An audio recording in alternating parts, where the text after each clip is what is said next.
Today I want to quickly show exactly when to use a drop step because as I've posted some of these videos, I see that there's some dissension on when to use what kind of footwork and what footwork is going to be most appropriate for certain situations.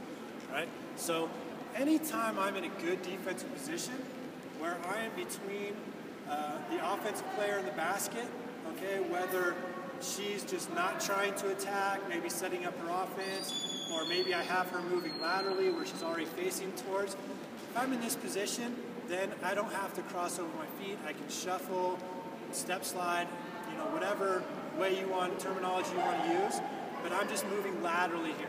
She's moving, and I can move laterally.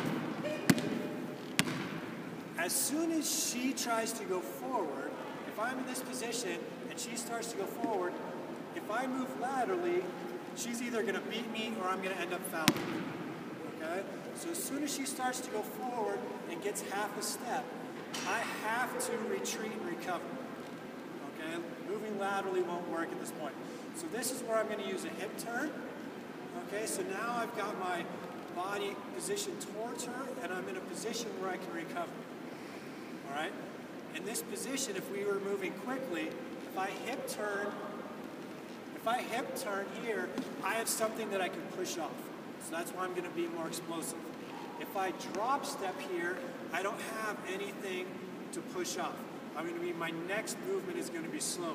So while a hip turn, I might lose half a step initially, I'm going to regain that because of the quickness of that next step versus a drop step where my next step has no advantage.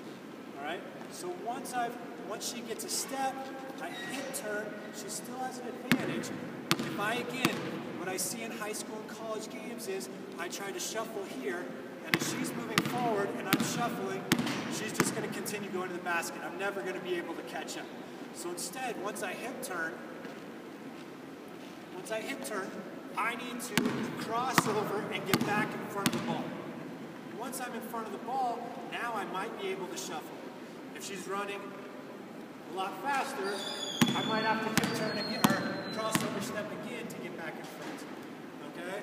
If she's a lot faster than me, or she really beat me where I'm trailing, now I might need to sprint to recover. All right? So that's a small example of the different types of footwork and the situations in which you're going to use them. When you're in a good defensive position, by all means, just shuffle laterally. You don't need to cross your feet. But once that offensive player starts to attack, you need to drop to an angle. I teach a hip turn, and then I'm always going to be a step behind off that hip turn or a drop step. Either one, I'm going to be trailing the player, so I need a crossover step at least once, maybe twice, to try to catch up and get in front of the ball. If I try to shuffle to catch up, I'm going to get beat or I'm going to commit a foul every single time.